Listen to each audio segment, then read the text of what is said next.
Hi, my name is Travis Holland. I'm a lecturer in communication at Charles Sturt University, and this is my presentation for the 2021 Online International Persona Studies Conference. It's titled, My Battery is Low and It's Getting Dark.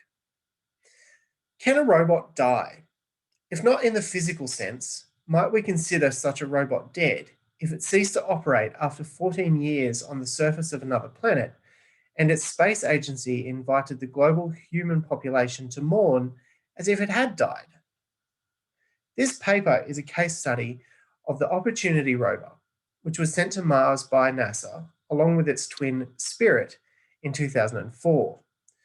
Both rovers had an initial 90-day mission window and were expected to drive only a short distance on the surface. But Spirit lasted for 6 years, and Oppie had a 14-year lifespan and travelled over 28 miles.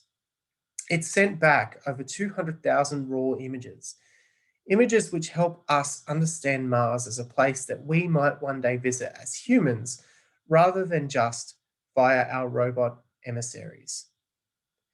But in mid-2018, Opportunity ran out of power when the entirety of Mars was engulfed in a giant dust storm. The team at NASA's Jet Propulsion Lab, or JPL, didn't give up there. For another 8 months, they kept sending messages and commands to the rover. They had hoped that the windy season might blow the dust off its solar panels and allow it to start up again. But in February 2019, they finally had to admit the rover wasn't coming back to life. As the news broke that NASA was getting ready to say a final goodbye to Oppie, the science journalist Jacob Margolis posted on Twitter that the last message they received was basically, "My battery is low and it's getting dark." This message was later separated from the context in which it was posted, as tends to happen nowadays, and was widely claimed to be the literal final message from Opportunity.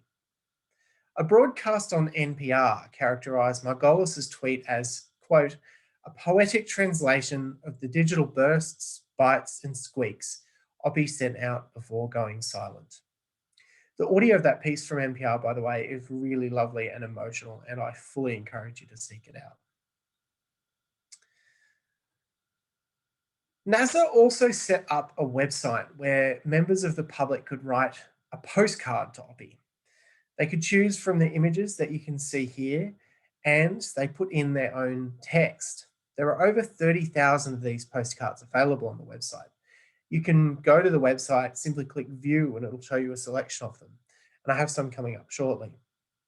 I downloaded and analyzed over 2,000 of these to get a sample to see how people were talking to the rover, who or what they thought it was. And so here are some of those postcards. The postcards are absolutely beautiful. They have really moving messages. There are genuine expressions of love, of grief, of gratitude to the rover and its team. Many people use the word thanks or thank you. And what's really interesting about these is the way that they're not just anthropomorphizing this rover, but the way in which they're really connecting to it, the way in which they're imagining it to think or feel certain things. They're talking to a robot that's trapped on a planet hundreds of thousands of kilometers away, and the robot has already ceased to operate. It's not coming back, and of course, it can't read the messages. But people needed somewhere to show their feelings for it, and they really did through this NASA website. I want to highlight just one of the postcards, the one here on the screen in the middle row on the end. It says, "We are all made of stardust.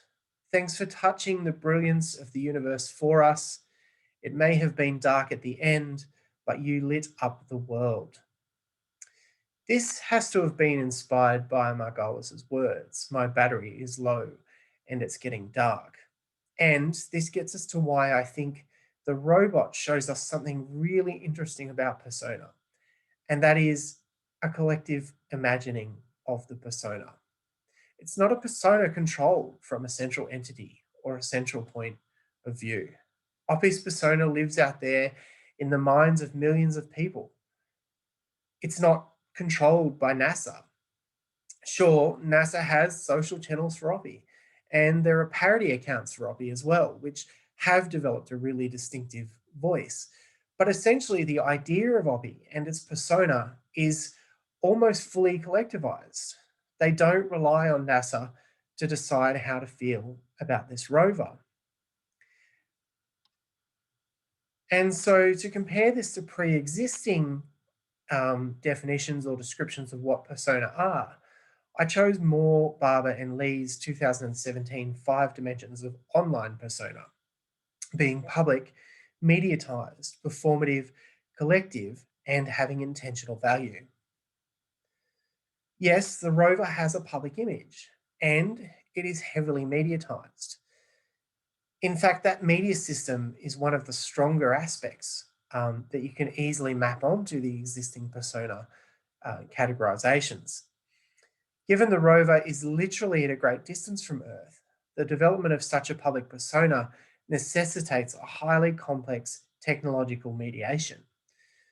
The rover's capturing of a selfie from the surface of Mars in 2018 not only involved, as Moore, Barber, and Lee might pose, cameras, digital image compression algorithms, and communication across wireless or telecommunication carrier signals, APIs, and hashtags, but also other spacecraft, ground-based receivers, and NASA's internal image capture, processing, and publication infrastructure.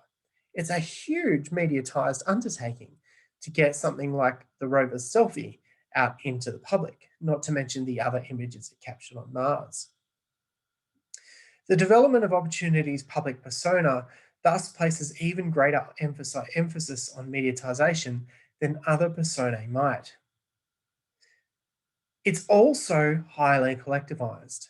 And I've put 4 ticks next to collective just to signify why I think that's so strong for Opportunity. It's the argument really that I'm making here, that this is a collective persona, far more than you might see in almost any other persona you could think of. Opportunity's persona is not just an individual collected to multiple publics, as Moore, Barber, and Lee put it, but is in fact arising entirely from those multiple publics. It arises entirely from collective understandings that link into the socio-technical systems of JPL and NASA, and also others around the world for whom Opportunity is an entity that can be mourned upon its demise. And so that's the final point I want to make. Oppie's persona was constructed in a process of dispersed collective meaning making. The global process of mourning completed the anthropomorphization of a non-human entity that had nonetheless spent more than a decade as a human emissary on another planet. The persona created for and around this robot by JPL and NASA and others challenges our understanding what a persona might be, precisely because it's not controlled by them. How might we interpret robots with clear personae that people write to, speak to, or mourn? The ways in which people responded to Opportunity's demise demonstrate that personae may be more than a unified, created, or curated identity, particularly for non-human objects such as these. Indeed, personae of these objects can be dispersed in collective attempts at media making, beyond simple anthropomorphization. The many thousands of respondents to the NASA website demonstrate individual and collective understandings of what or who Opportunity was, in much the same way as Margolis's viral interpretation of its final message. Thank you.